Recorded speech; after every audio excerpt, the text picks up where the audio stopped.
ladies and gentlemen? Welcome back to another episode of Because I Have a Live Mic here on Reborn Radio. Hope y'all had a very good start to y'all week. It has been a weird one out here. I mean, it snowed, then it was hot, then it snowed again. Illinois weather, man, it will drive you crazy. We got a great show for you, like I said. We'll talk about some of the winners and losers of free agency and why. One team especially made leaps and bounds, and one team kind of just stayed the same. We also going to talk about in the NBA what the heck is going on with all the hate towards the younger generation and the Wild Wild West that is going on right now. But first, I'm going to start off with free agency. We had a wild free agency, right? Not just to mention from all the trades that went down, from the big money contracts that went out, to the new signings, to the returning signings, to cutting players and just to re-sign them. Crazy start to the free agency. And we've had some teams that made some real good moves that made them be damn near contenders in the NFL. So I got my top 5 winners and my top 5 losers, because this is what we call a slow news week. So right now, of course, we're going to talk about my personal favorites who actually did good. We're going to start off with the Panthers, right? Like, the Panthers made some big moves because they knew that defensively they were terrible, right? They were dead last in yards per game. They were dead last in points per game. So they had to make some type of big moves. And they did that, right? They signed some great players on defense to kind of help them out. They re-signed J.C. Horn. I'll be honest with you. If I'm Derek Stingley, who just signed a big money contract, the only NFL contract that I will say is 90% guaranteed in Derek Stingley. Right? He owed J.C. Horn a bouquet of flowers or something, because he made that happen, because J.C. Horn reset the cornerback market, and the Texans and DJ Derek Stingley just reset it again. If I'm Sauce Gardner, if I'm Cooper DeJean, if I'm Quinyon Mitchell, I'm sending both of them some flowers, because they definitely reset the market on that. But adding in a few players, keeping some more guys, helping that defense out a lot, because again, we saw Bryce Young take that next step and potentially could be a very key threat in the NFC South for the Carolina Panthers for years to come. We saw him take that good step, and this step needs to rely on that defense. If they can fix that defense, they're aces. Like, if they legitimately can fit their defense, they are golden right now. And again, a lot of it bears down on what they're going to do. And then in the late signing, they got Rico Dowd from Dallas, who had a semi-breakout year last year, right? We being really the only running back there. He had a very breakout year, and he got paid for it. He made the most out of it. And I'll be honest with you, this team is coming together. They needed to get a big name receiver. They're probably going to get another one in the draft, or maybe see a late free agency, but they're going to get one. And if they can do that, over with. I really do think this Panthers team has something special going on right now. Next up on people who got better, I got to give it to the Chicago Bears, man. They went in with a game plan, and they let Poles cook, and he cooked, right? I do think he might have overpaid for the DN from the Colts, but other than that, he really did make some great moves on both sides of the line, right? Offensively, they traded they traded for Jonah Jack, they traded for Joe Tooney, they went out and signed Drew Doolman from the Falcons. They made some amazing moves on the defensive side of the ball as well. Getting Grady Jarrett, getting him to bolster that defensive front to kind of help take some of that pressure off of Montez Sweat. They made some phenomenal moves. And I really do think they took a page from the Philadelphia Eagles playbook and saw that defensive lines are now getting into the factor and being keys into how you win games, and fixing that offensive line and having the capability of drafting somebody at 10 that can actually add value to a position that is needed. I really do think the Bears made some great moves surrounding Caleb Williams, protecting Caleb Williams. So don't be surprised if the Bears are up there in the division in the NFC North don't be surprised if they sneak in and be one of those teams that just pop into the third seed. They have the potential to do it now. So keep your eyes on them. And then the Browns, I'm not the Browns, the Broncos got extremely better on defense. Right? Like they were already a very good defense to begin with. Now they just got better signing the two defensive players in Dre Greenlaw and I'm going to so butcher his name. That's why I had to bring it up. Tua. No, I'm not going to do it. The safety from the San Francisco 49ers on a defense that was already extremely better. They are dangerously good on defense, and Bo Nix is only going to get better. If they can find a way to get him another receiver other than Cortland Sutton with his playmaking capability, the Broncos are definitely in line to possibly, I'm going to say this right now, possibly take over the AFC West. Because I don't know what the Chargers are going to do. They did not get better in the offseason. They did not. We all know the Raiders are not going to be playoff valuable right now. Because, yes, they may have Geno Smith, but they don't have a number one receiver. Even if they go and get a Travis Hunter, it's not going to be automatic right there. Even with Geno Smith there, with his head coach there from Seattle. It's not a locked in shot. And we all know the Chiefs right now are vulnerable. People smell blood in the water. And the Broncos may or may not just be the team to take advantage of this opportunity that they have. Do not be shocked. I'm telling you, do not. With all that being said, I still think the Chiefs had a better offseason than the Broncos did. Right? Figuring out a way to bring back key players such as Trey Smith and Nick Bolton is huge. Huge. That is huge for them. Adding some help on that offensive line, getting Elijah Mitchell, who may or may not be washed, we don't know. But all of that's being added to this team already, who is already probably breathing fire. They are breathing fire. So I know I said that they may be blood in the water, but don't count your chickens before they hatch. Because you never know. I said potentially could be take over the AFC West. I didn't say they would. But I still think the Chiefs are a little bit more vulnerable than they're giving on. So, checking that out. And then the team, I think, who quietly had a very good offseason, who I don't think too many people are talking about, I'll be honest with you, are the LA Rams. I think the LA Rams had a very quiet, sneaky good offseason. Nobody's really looking at them like that. Nobody's really paying attention to them like that. And especially right now with the NFC West as weak as it is, Seattle's officially in a rebuild mode. San Francisco 49ers are unofficially in a rebuild mode. And the Arizona Cardinals got better. But I just think keeping Matthew Stafford for one maybe last ride, right? Going and adding a Devontae Adams to an already loaded team with young talent at Kyron Williams and Puka Nacua there, adding that veteran presence still with the mind of Sean McVay. This team could possibly just take over the NFC West while no one is looking and potentially have a nice little playoff run to kind of have Matthew Stafford right off in the sunset. They are quietly had a very good team over there. And you got the urge of Devontae Adams to finally etch his name up there with the great wide receivers by winning the Super Bowl. So he's now on a team that potentially has the chance of doing that.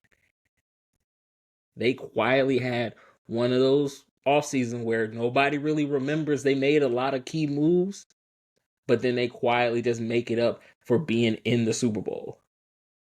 I'm just saying. And then we have some of my losers for the now necessarily.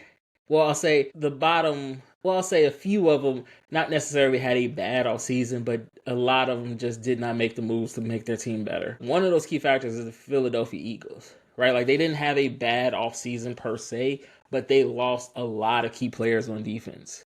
They lost a ton of key players on defense. And while I do think they had the youth to kind of, respond to those losses, They were able to keep Zach Bond, so that was good. I think this team is still good enough to get back to a Super Bowl. Like, I don't think with a lot of those key losses happening will affect them as much as people are letting on to be. They still have Vic Fangio. He's still there. They still have a majority of young players who just won a Super Bowl on that squad. Quinyon Mitchell and Cooper DeJean, to be exact.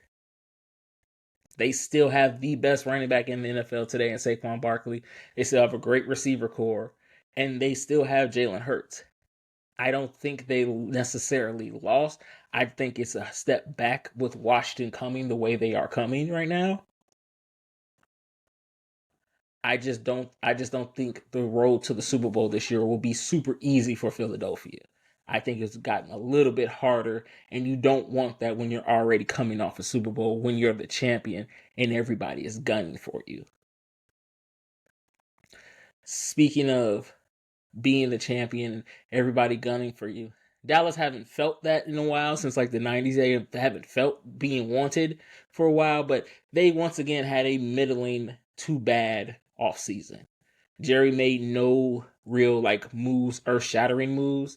And now he's even costing himself money, because the longer you don't sign Micah Parsons, the more he charges. Right? We just saw Jamar Chase and T. Higgins get that bag. Right? We seen Myles Garrett get it, and you're up, and you're out here defending them like you, like they technically are not paying you to defend them right now, and you out there fighting with former teammates because he said the truth. If you don't know, DeMarcus Lawrence got cut for the Dallas Cowboys and signed with, Seattle Seahawks. And he got on there and said, like, hey, if you want a team that likes to win, it ain't the Dallas Cowboys. It is not them. And Micah Parsons got up there talking about, oh, this is what envy looked like. You a real clown. And, he said, no, y'all just mad that y'all don't have nobody there that knows how to win. And I think a lot of people have kind of picked up on this. And I'm not saying this is possible, but it's Jerry, so it's a strong possibility. I think he's doing this on purpose to be entered into the Arch Manning sweepstakes, right? Because, everybody knows Arch Manning, the Manning legacy from, actually from Cooper, not from the other two, but he's from Cooper, who they have both said was probably the better quarterback than them anyway. From Cooper, right? Projected already to be the number one pick if he has a good season at Texas, right? All of these things. And I really do think Jerry is losing on purpose, so that way when Arch is up for being, draft eligible, they're the number one pick and they can draft their quarterback. Right? I really do think that this is what's going on in Jerry's mind. And that's why he's kind of sort of hedging his bet a little bit by not doing the things in the offseason that you would want a team to get better for. Especially when you have a young team in Washington who is coming for your spot, when you already still have to try to look up to beat Philly. The New York Giants, if they can ever sign a quarterback, could possibly be better with the receiver core they have. Excuse me. So if I'm Dallas, I'm scared to play this game. Because if you thought Arch Manning allegedly doing what he did with Peyton and Eli, just imagine what they're going to do with the grandson. Just imagine. So, Dallas, y'all are playing a dangerous game if you want to keep playing with people's money like this. Because there's only so long someone will happily defend you for free before they start charging you. Speaking of charging, I don't want my segue game today. Speaking of charging, the Chargers had probably, again, another season where they weren't doing anything. And I think at this point, it's starting to affect Justin Herbert. Like, I don't think forwardly he wants to say this, but I do think he might want out of San Francisco because, why do I keep saying San Francisco? He might want out of LA because he has not had a very good time there, right? He's put up some great numbers, but he has not had a good time there, and you can physically see it. He is tired because a lot of it comes from the media building him up to be like the great quarterback that he was, and you have the opinion of some people where they intentionally, messed up Tyrod Taylor to kind of, get Justin Herbert in there. So there's that. And then he's had 2 terrible playoff games where he has not looked great. And a lot of people have been building him up to be this great quarterback, and he has not succeeded. And then, once again, another offseason of you not going to get him a number 1 receiver. Right? You go and get him Najee Harris, which is a good move, but he's not what Justin Herbert needs to succeed right now. They went out and re-got Mike Williams, but which Mike Williams are we going to get? Are we going to get the one that was having a great season before he tore his ACL? Or are we going to get the one that was supposed to be the answer in the Jets, then got traded and was supposed to be the answer in the Steelers, and he never really turned out to be, let's be honest, a number 1 receiver, right? Like, a lot of people were giving him credit when I was like, it was unfair because most people were worried about Keenan Allen. So he's having that hard time of being a true number 1 receiver. So hopefully going back there can kind of help, but I think Justin Herbert is just tired. I'll be honest with you. And if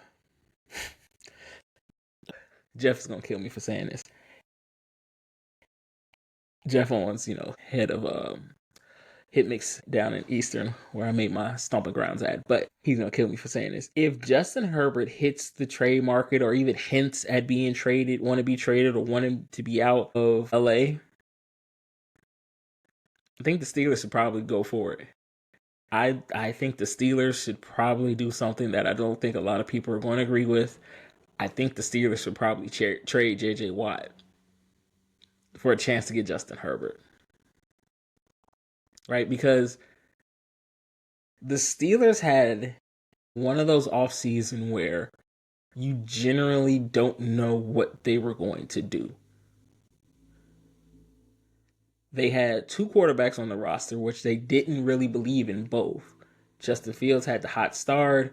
They turned the game over to Russell Wilson. He had the crazy start to the beginning of the year, kind of cooled off, and then once again had the Mike Tomlin special where he fell off in the playoffs. And the moves that the Steelers have made, going and getting DK Metcalf, right? Having team crash out over there. They need a quarterback bad. And if I'm the Steelers and I hear a whisper of any type of movement for Justin Herbert, I do it. If you can get a chance to get a quarterback of that talent there and have them be able to play with some top tier receivers, it may just be the thing they need to kind of revive this team. Because they've always been good. They just never been great because they haven't had a truly great quarterback since Ben Roethlisberger.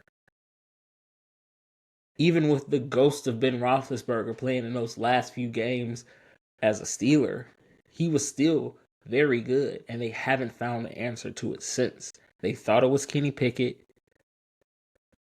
They thought it could be Justin Fields or Russell Wilson. They're trying again with Mason Rudolph. So they are in quarterback limbo right now. And the way it is going, they may be able to sign a certain quarterback, which I'll talk about later. But if they can make a move for him, I'd make a move for him, and I'd trade J.J. Watt in a heartbeat. And it's nothing against him. It's one of those things where J.J. is a great defender for the Pittsburgh Steelers. The problem is they can make that with anybody.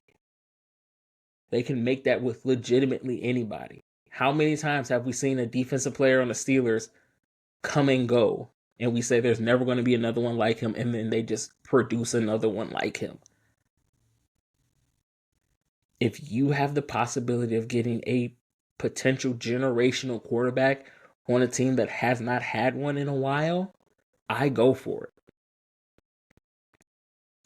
Everybody talks about, well, the fans won't forgive him. The fans can never forget him. We're not saying they're going to forget him. We're not saying they're going to forgive him. But the one thing fans care more about is what? Winning. They were already chancing needing Mike Tomlin need to be gone. If he can make a move like that, those chants become way more quieter, especially if you win. So if I'm anybody, if I'm Justin Herbert and he hears and he wants to get out, Steelers is right on that phone, quick, fast, in a hurry. It is what it is. Now we're gonna talk about another team that, for all intents and purposes, they didn't have.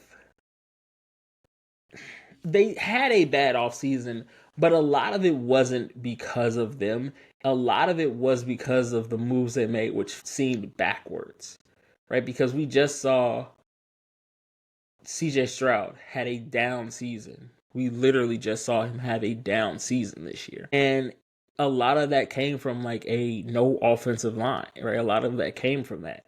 And to trade away their 2 tackles, I don't like it. Right? They went out and this is how you know a team doesn't fear you, when you trade in the division, right? Like they traded for Christian Kirk from the Jaguars. That's how you know a team is not I want to say are not afraid of you, because you normally don't do trades in the division. You try to do it in conference and you hope for out of conference, but never in the division. That's like a golden rule. And if a team was willing to do that, they do not fear you, because they know what they have over there, and he's probably not going to be much better over there. So sure, you can have him. They needed to answer their wide receiver problem anyway, because with Tank Dell potentially still being out for this season as well, they really only have Nico Collins, because they didn't bring back Stephon Diggs. They didn't bring him back. So they don't really have a receiver core over there. It's a one-man show. So if Christian Kirk can add any value to it, great. It's going to be a problem for CJ Stroud, because he can't throw from his backside. And that's where he's going to be put if they don't help him out, if they don't get him any help on that offensive line. Now, maybe they can do that in the draft, because right now they don't have the money to do it, with all the money going to Derek Stingley. So who knows? But as of right now, they have had probably the worst offseason, because they are the only team that has gotten worse than what they were. And what they were was already mid at best. So I'm a little concerned for what's going to happen with CJ Stroud. If you know anything about the business sense of it, you know, if you're a manager or owner or whatever, right? You know that happy employees are paid employees. And right now, no matter what y'all put out about the Cincinnati Bengals, they paid them boys, right? So Jamar Chase now has the biggest non-QB contract in the NFL, right? I'm telling you, Dallas, Micah Parsons' money is just going up and up the longer y'all wait. Y'all could have had him probably for a bargain at this point. But Jamar Chase got paid and T. Higgins got paid, making him the highest paid number 2 receiver and the 9th paid receiver in NFL right now. They got paid. And I know I've seen a lot of people, and this makes me think of this, right? This makes me think of this because I will say this and I will say this now. For the longest, everybody was talking about they should find a way to pay both of those receivers because they got to keep them. They should find a way to do it. If they could keep Jamar Chase and T. Higgins there, that offense would be great. And they do, right? And they do. Now they're damned if they do and damned if they don't, because now that they pay him. That was stupid. Why would you do that? Now you got to try to find a way to pay and get some defensive players, because that's what the real problem was. You should have traded him. You shouldn't have just let him. You should have let him walk. Fickle. Daniel Bryan said it best. You guys are fickle. Fickle. Cincinnati normally doesn't pay anybody. They just pay both of their receivers. And that's good for business, because Joe Burrow needs both of them, he needs both of them to be able to play at a high level. And this is the thing that I hate now, because for some reason it is now bad to play with elite players if you're a quarterback, especially if you're an elite quarterback, right? It is a terrible thing, because it doesn't show that you're truly elite. It just shows that you have a great team. Duh, that's the point. People are sitting there like, if Joe Burrow was so elite, he could have did that with any receiver. They could have just got any receiver and could have kept that money. If Joe Burrow was this elite quarterback, He doesn't need these great players around him to be elite. Josh Allen right now has probably done more damage for like the elite quarterback conversation than anyone has before. Because now people are going to always judge your success about what you didn't have versus the success you have with something. Because this whole conversation about that has always been backwards to me. The quarterback's supposed to go into the owner. The GM said, hey guys, I know you guys want to sign these next world players and these elite players and these generational players, because that's what Jamar Chase and T. Higgins are kind of becoming right now. I know you want that for your team, but me as a quarterback, to prove to all the media people that I'm the best to ever do it, I want you to go and get me subpar receivers. I want you to go out and get me, just okay guys, so I can prove that I'm elite with any weapons. No. Y'all killed Jalen Hurts for this thing. Y'all killed Jalen Hurts saying, well, if Jalen Hurts didn't have A.J. Brown, if Jalen Hurts didn't have Saquon Barkley, if Jalen Hurts didn't have Devontae Adams, he probably wouldn't be great. Guys, here's the crazy thing, right? A.J. Brown was on the Titans, and they were having good success, but they never got over that hump. Saquon Barkley was on the Giants for however long he was, and they never got over that hump. You need to have a complete team, and a complete team meaning having elite receivers, elite running backs, elite people around you, so that way you can do your job at a high level. This idea of great quarterbacks being on great teams is now a bad thing, where he should struggle and get out the mud. This is basically the NFL version of the black people conversation of what's better, to get it out the mud or to have it already. This is basically what it is, that you're more real if you grinded and did all of that versus you starting essentially out the mud. Everybody doesn't have to be in the mud. They are allowed to be successful outside of it. And they can still grind and still work for it just as well. So like now we have to have this conversation of, if he's a great quarterback, does he need X, Y, and Z? Yes, he does, to be a great quarterback. And that's what the Bengals did. They said, if we're going to keep this train running, we got to keep our 3 core guys.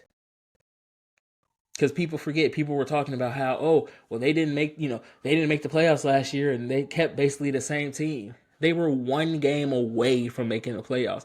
And mind you, T. Higgins was hurt for like the first half of the season. He wasn't even in there, and he still put up great numbers. He put up top 10 numbers as a number 2 receiver to a guy who won the Triple Crown and an MVP level quarterback. You don't break this up because, we need to fill other positions. You can fill other positions. You know what makes that job a whole hell of a lot easier? Having elite players at other positions too. And having an elite level quarterback and 2 elite level receivers is a good thing. That will help them out immensely. Yes, they still need to fix some stuff. Yes, they have some stuff to do. But they're still, in my opinion right now, the second best team in the AFC North. And that's still good enough to win and get into the playoffs. It's still good enough to do that. They only got to win probably about 9 games to get into the playoffs.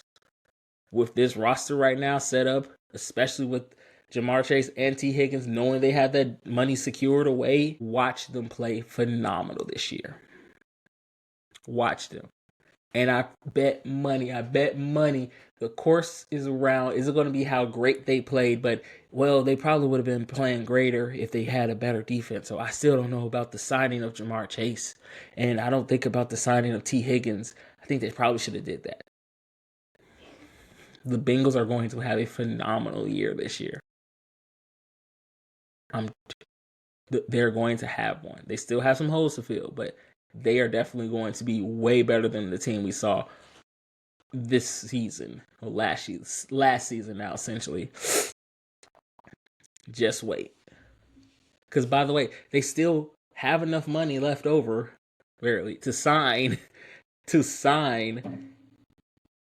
Trey Henderson, who was the sack leader for last year on the Bengals and in the NFL. So they have the money to do it. I'm just saying. And all I'm also saying is say what you want, but that 2019 um that 2019 Seattle, not Seattle, that 2019 LSU Tiger team, they are getting paid. Them alone is enough money to bankroll an entire country between Patrick Queen, Jamar Chase, Justin Jefferson, and Joe Burrow. They have almost $1 billion between them. That LSU Tiger team got paid.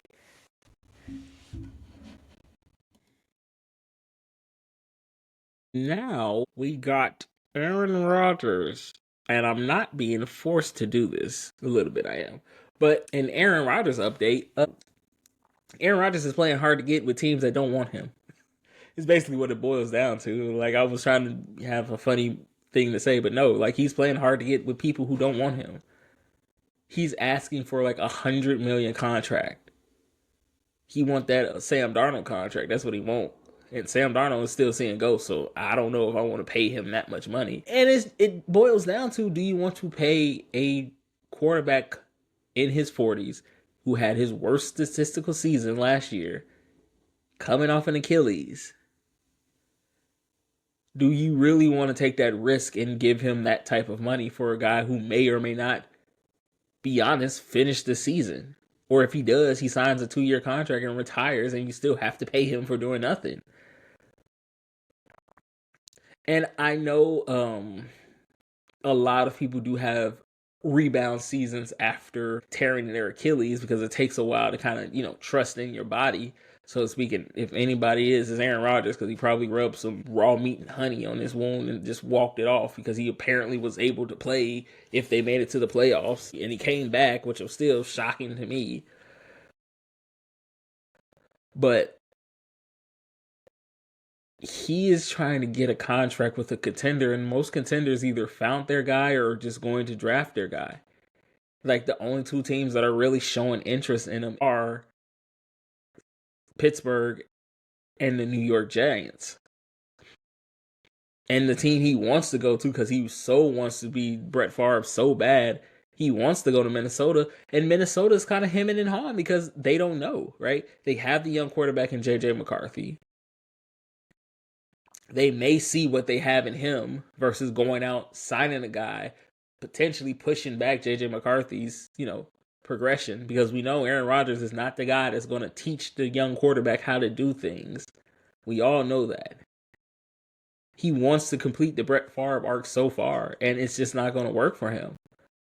And to be honest, he's messing up not only like players' money, but potential players' money, because if he holds out long enough, the Giant, and he kind of keeps playing with the Giants, because the Giants are supposed to maybe draft Cam Ward or somebody like the Titans or anybody like that, he can kind of play this kind of, chicken with the NFL for a while, and he can mess up a lot of people's draft plans, right?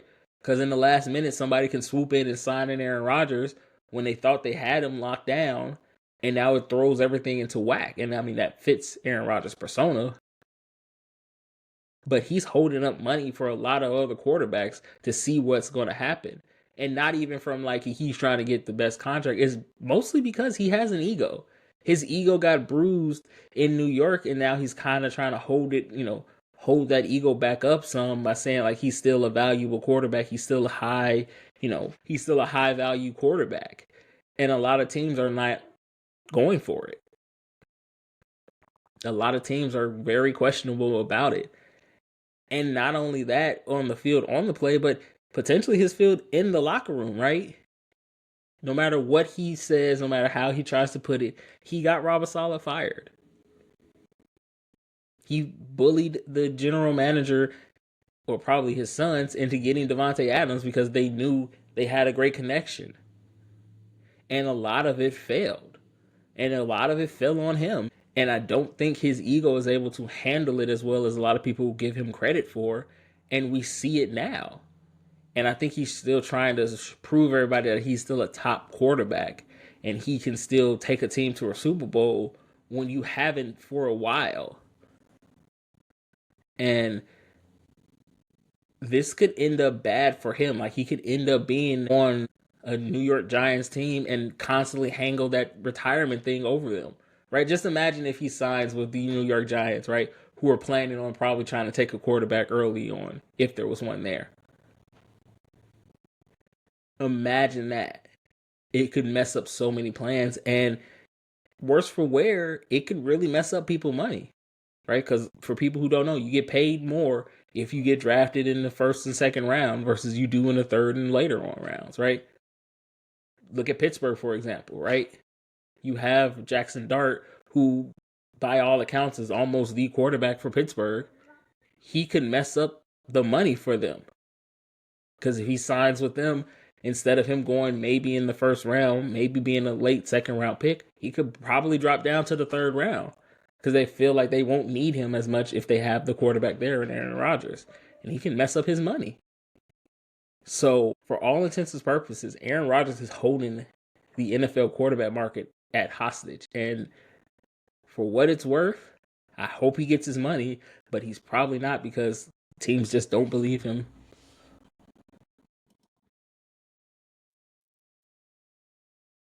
So,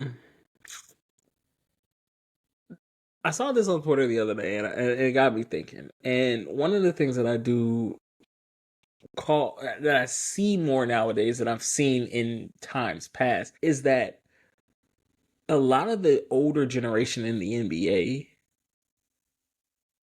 especially the ones who played in the 90s, I have seen a level of like, I don't want to say hate or jealousy or like, like flat out like I hate them, but I've seen like a slight disdain for the time now that the game is in, right? And it's something that you only see in the NBA, right? Like you don't see it in the NFL a lot, right? Like you don't see the older generation hating on the younger generation of the NFL because while significantly, yes, the game has changed from the times of the 70s and 80s and you know 90s and the early 2000s, right? Like from about like I want to say 2010, the game has really changed a lot with the rules in favoring the offensive players and whatnot. But significantly, the game hasn't changed, right? It still put the pads on and see who's the better man, right? Line up and see who's the better man. And significantly, that hasn't changed, right? You can say whatever you want. Like, you can say, like, this player would have done this in this era. You can almost mix and match everyone from an era, and they would do great in that era. If you put Lynn Swan in today's NFL, he would be unbelievably great. If you put a Dick Buckus in today's era, he would be unlimitedly great. He would have to change up his style, but he would still be one of those players where it's just he can play in any era. Throw a Deion Sanders on any team right now. He is still a Hall of Fame player.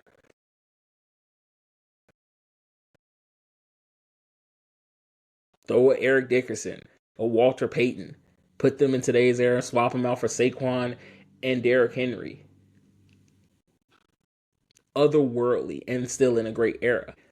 They would be freaks of nature. I love Shaq. I love Shaq. He's one of the best centers to ever do it. You put him in today's era, he's a liability. He is a straight up liability. You put Jokic in the 90s and whatnot, who's going to stop that?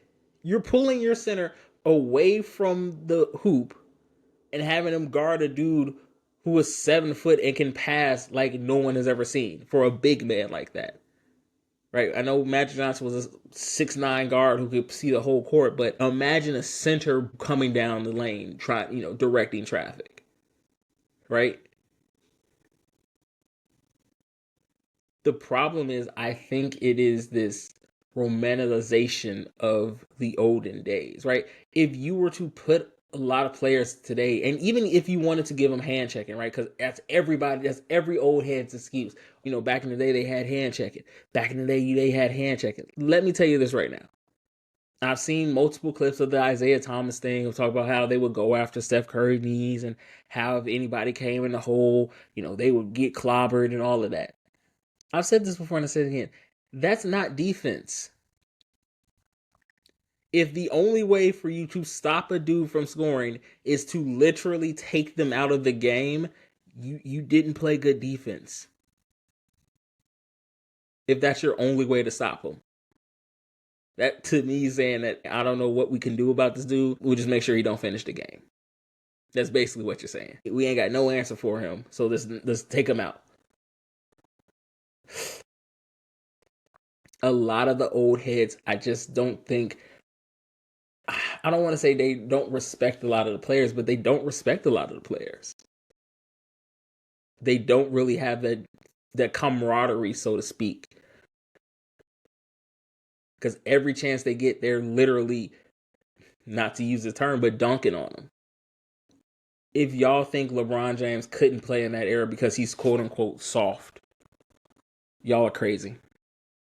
The man is again, he is 40 years old, dropping 26 a game. If you don't think a Luka could play in that era, if you don't think a Kyrie can play in that era, a Dame, a Giannis, Jokic, Murray, Tatum, Brown, if you guys do not think that these guys can translate over into your era, probably not seamlessly, but they can still transfer over into that, you all are crazy.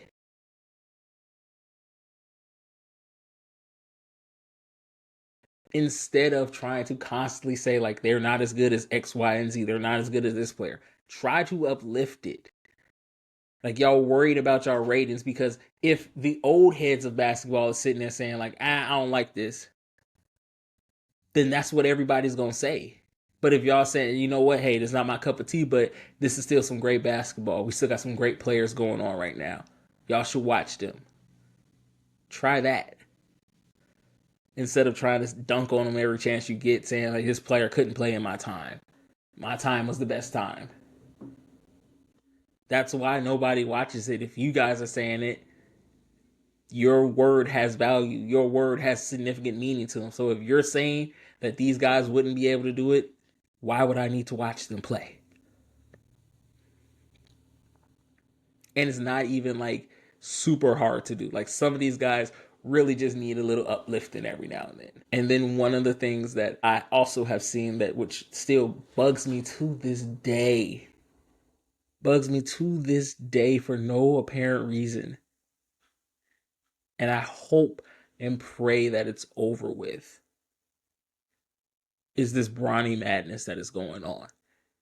For a while, it kind of died down, and then the whole incident with Stephen A. Smith coming up there and, talking about his son. And you know what? I'm not even mad at LeBron, right? I said it last week. A lot of y'all don't know how to separate your hate for LeBron onto LeBron James Jr. A lot of y'all just want to, switch it. He has been doing great in the G League. Y'all said he needed to go to the G League. He went to the G League and got better. He's not playing as much, yes. But if you look at his point spread sometimes, if he was playing 36 minutes a game, especially now coming off the G League, he'd probably be in the top 5 for Rookie of the Year. This is a weak rookie class. And for some reason, y'all talk about a 55th pick more than y'all have ever had. And y'all, for some reason, want to say, well, this is LeBron James's fault. He shouldn't have pushed his kid into basketball. He should have pushed him into being something else if he didn't want the criticism up there. So we can't criticize him? For what? Like, legitimately, for what? What did he do that was so bad? How do you know that he was pushing Bronny to become a basketball player? How do you know he was doing all of these things that y'all say about Bronny that he was doing? How do y'all know?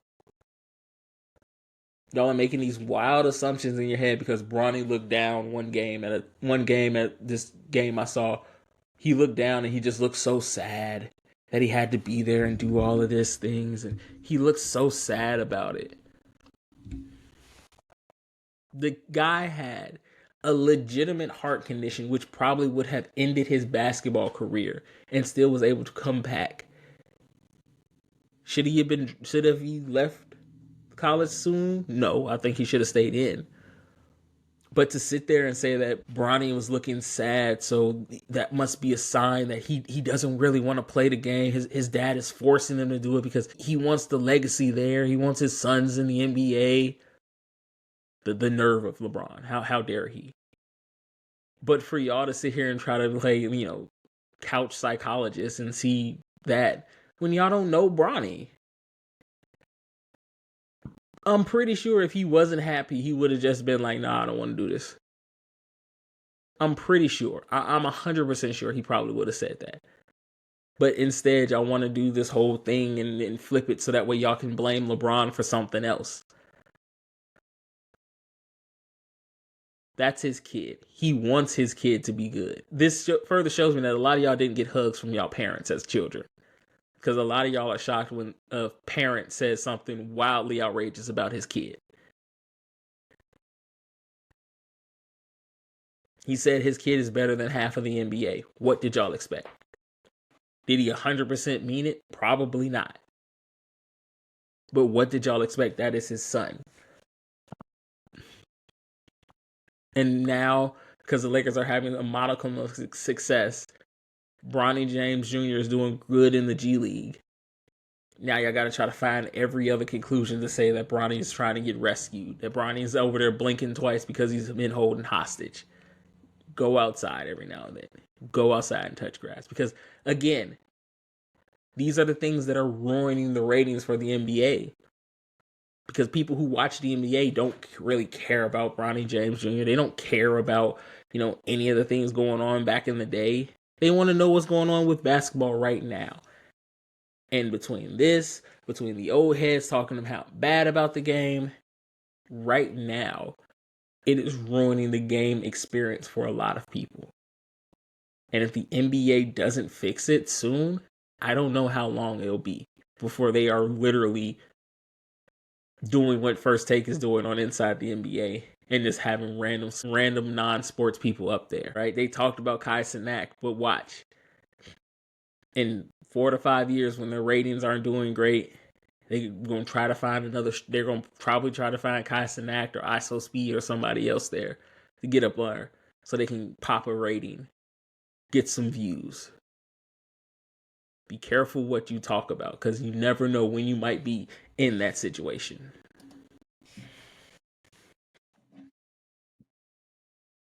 So after talking about how certain people don't do much for the NBA, let's get back to the actual NBA because,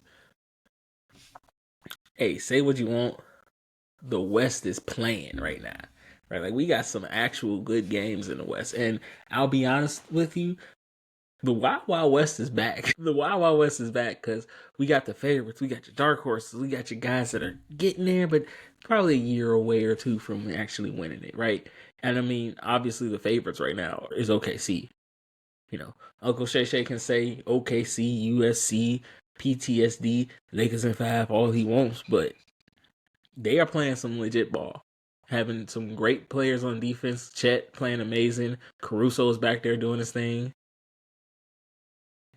SGA is literally a MVP candidate and probably going to win it this year. And they're playing some great defense. And don't be shocked if OKC can slide up and get into the NBA championship. Don't be shocked. They have a legit chance. And again, and a team that I think a lot of people are overlooking, but are still the favorites if we're being honest. And that's that's the Nuggets. The Nuggets are playing very good basketball. They figured out the thing where people have stopped Jokic, and they figured it out. And listen, they're the 3 seed right now. They can make a little run. They can make a good run into the NBA Finals. And we can see possibly another resurgence of Jokic in the playoffs. Jamal Murray could turn it on. You never know with this team. So don't be shocked if the Denver Nuggets are back up into the top of, talking points of making it out of the West. And then we got my dark horses who I think are playing great basketball and I think have a chance, right? Whoever said Jimmy Butler going to the Golden State Warriors was a mistake, you are a troubled man. They have been playing phenomenal since he's got there. They have risen from the play-in to the actual playoff teams. right? They have been playing some great basketball, and a lot of that has to do with Jimmy Butler coming over to that team. Defensively, we all know what he is defensively. Offensively, he has taken a lot of pressure off of Steph Curry, and he can, Steph Curry can kind of be Steph Curry again. Their younger players are starting to come together at the right time. This Golden State Warriors team is for real. And I'll be honest with you, I think we owe Jimmy Butler an apology. Because he might have found the perfect team for him. I know we said that about Miami, but I think we actually might have found the perfect team for him. We have a coach there that actually coaches. We have ownership there that actually gets good players over there when they need it. If you look back, a lot of his teams that he's played on when he was the guy there wasn't a combination of those guys, right? You can go back to Chicago when he became the guy after they traded Derrick Rose, and he called out Fred Hoiberg, whatever his name is. Fred. I'm gonna call him Fred because his last name. Y'all be talking about black people names, but white people names be hard as hell to pronounce. Be hard as hell to pronounce. And now that we've told everybody what the NBA problem is, let me be part of the solution and talk about the good things in basketball, right? And we got a battle out in the West. The Wild Wild West is back. I feel like I should be wearing my cowboy hat and having Wild Wild West play in the background, but I'm not because licensing issues. But also, this is the Wild Wild West. They are playing great basketball out there, and they have a lot of teams that could potentially come out of the West this year, right? Like I know we say that before, and this time we really do have it. A lot of these teams can play great playoff basketball and come out the West. And it's a mixture of young and old, like a mixture of young up-and-coming stars and squads, and a mixture of the old guard in the NBA who is still fighting for that one more championship to solidify their legacy. Right? I mean, look at OKC, a young up-and-coming squad, some great players, some great veterans mixed in. SGA is playing phenomenal basketball, MVP level, MVP favorite, probably MVP winner. You got them playing great defense, historically great defense over there. They are a team that could potentially come out the West. They're going to be the ones. They are the 1 seed. They already locked that up. They're going to have a significantly easier run with whoever comes out in the 8 seed. Their real only tough test could potentially come up with the team who I think is playing great basketball near the end of the season. But if they can get over them, I don't see them not getting to the NBA Finals. And I don't see them not pushing either a Boston or a Cleveland to a potential game 6 or 7. They have the squad there. They have the players there. This could be potentially the crowning of a new generation of the NBA. And even if it's not OKC, Denver's there too. Denver is playing great basketball right now. Denver is playing unbelievable basketball right now. And they've kind of figured out the whole thing with Jokic. They've kind of figured out how teams are trying to play him and are adjusting on the fly, so to speak. And if they can figure out how to kind of, get Jokic open and get Jokic to be able to move with the basketball again, Jamal Murray and playoff Murray could come out. We could potentially see this squad get back to the NBA Finals and see the most unenthused MVP for the finals again. I do kind of just want that. I just love the fact that he didn't care about anything. He just wanted to go home to his horses. I love that fact about Jokic. But no, they are playing great basketball. And then we still have the Olden guard there, right? Say what you want. The trade for Jimmy Butler to Golden State has been working out great for them. Legitimately has been working out great for them. They are playing great defense, great offense. Their young players are stepping up. With the addition of Jimmy Butler there, it takes some of the offensive pressure off of Steph Curry. They're 13-2 since the Jimmy Butler trade. They're back up playing at a high pace, high tempo offense. This Jimmy Butler trade may go down as one of the biggest trades in at least Golden State history. Because the mixture of talent they have there, minded with the playoff experience that a Steph Curry can bring into winning times in the playoffs, they could run the table. We could get a rematch of Golden State versus Boston, and we could see that go down. Jimmy Butler could potentially take down his, let's be honest, his arch rivals in the East and win a chip at the same time. Steph Curry could solidify himself as one of the greatest point guards to ever do it and win his 5th ring. Draymond could go down as a great defensive guy. He could be up there with Rodman. He can be up there with Tim Duncan as a defensive presence. Potentially, we could see the cementing of a great dynasty level team.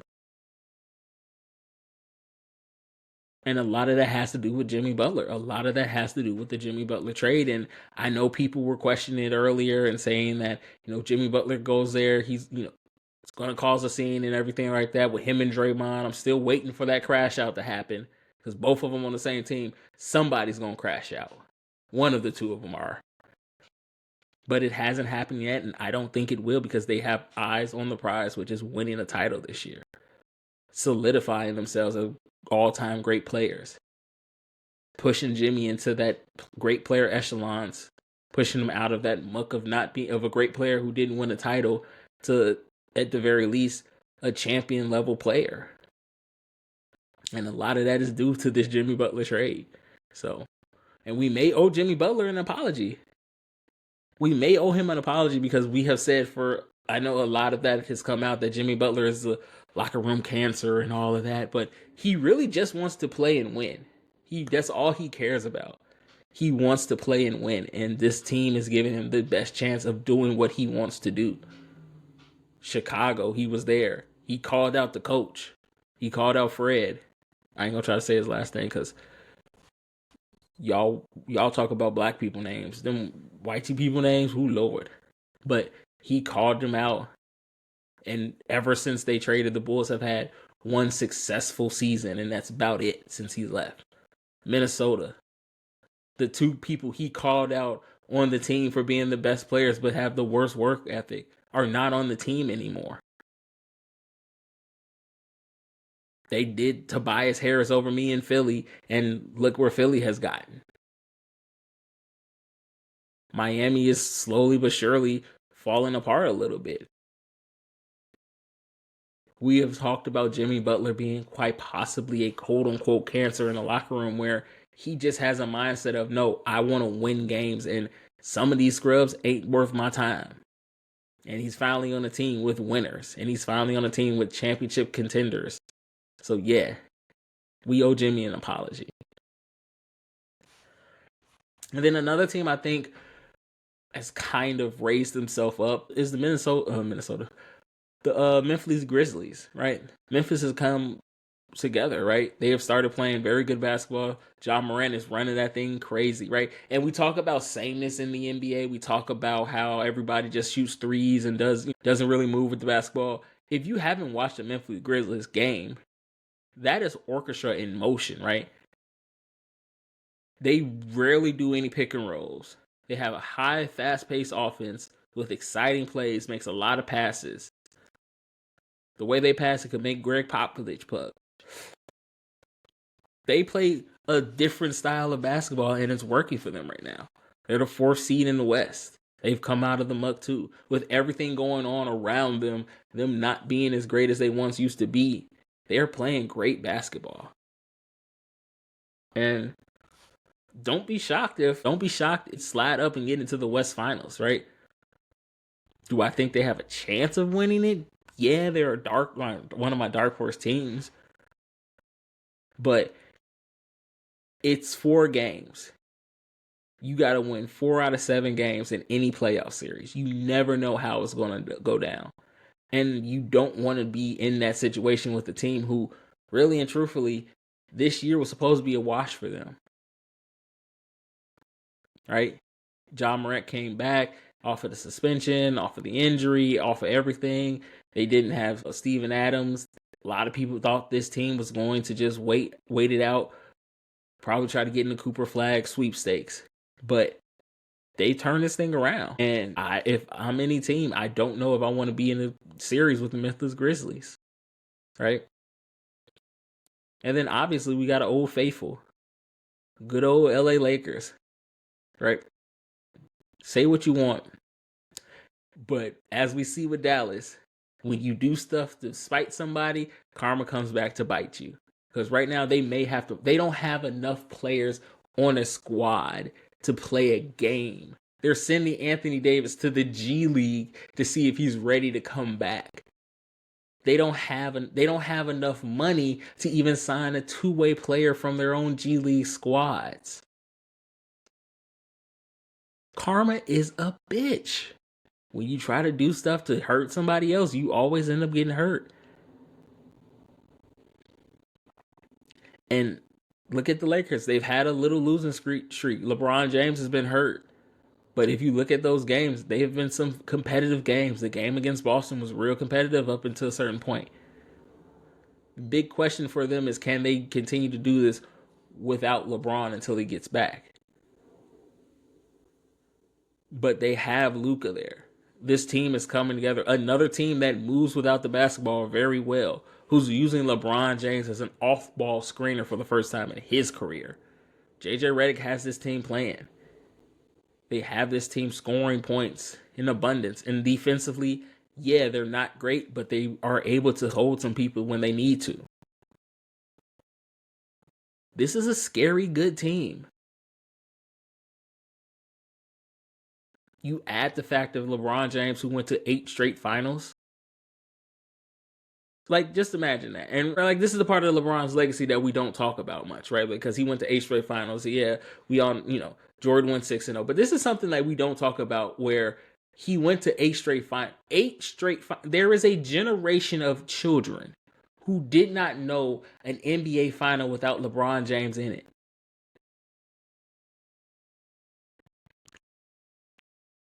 There is a generation of players who don't know the NBA finals without LeBron in it. And it is scary to think about the fact that he went to 8 straight of them things. That's a part of his legacy that doesn't get talked about as much. Because, he didn't win all of them. Very rarely do people win every final they're in, right? Michael Jordan is the exception, not the rule. To take a team there 8 straight times is an abundantly unbelievable, underrated fact for LeBron James. But you add that experience in there, this Lakers team could make some noise in the playoffs.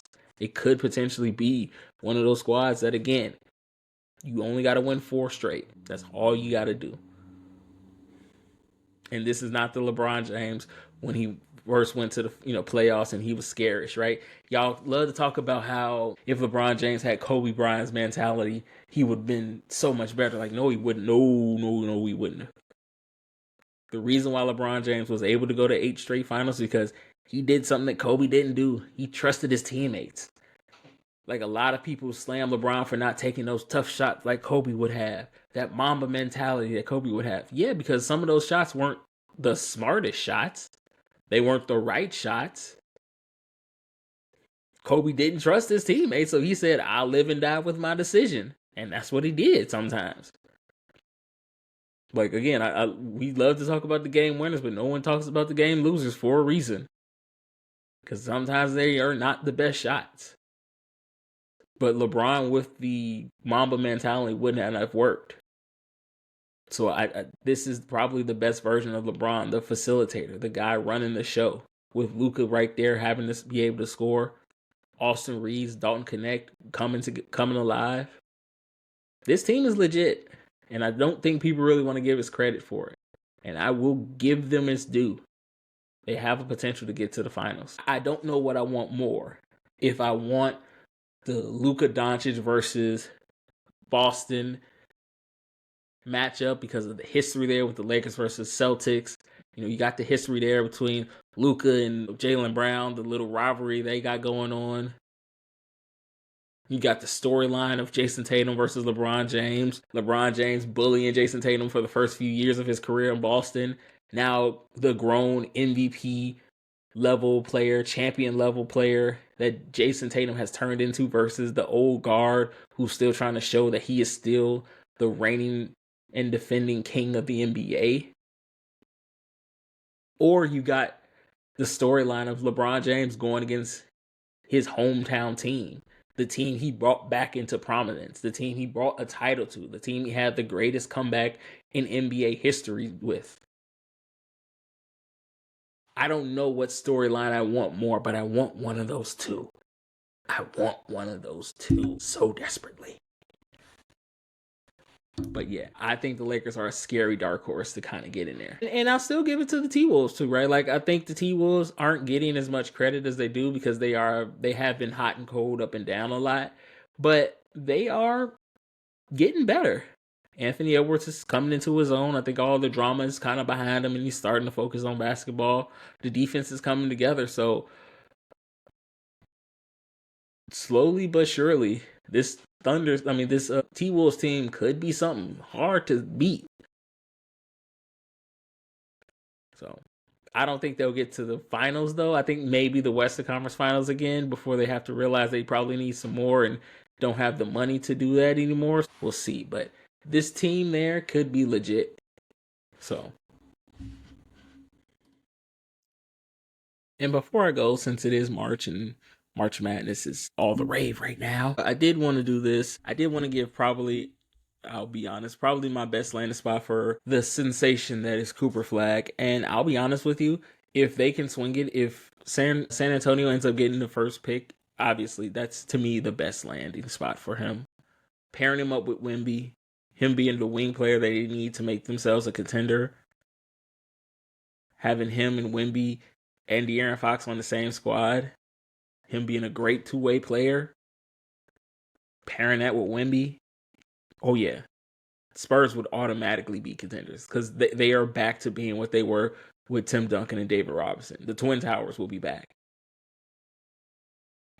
It's the new Admiral and the new Fundamental. That would be an amazing pairing for San Antonio. And if it happens, sweet baby Jesus, good luck trying to stop that.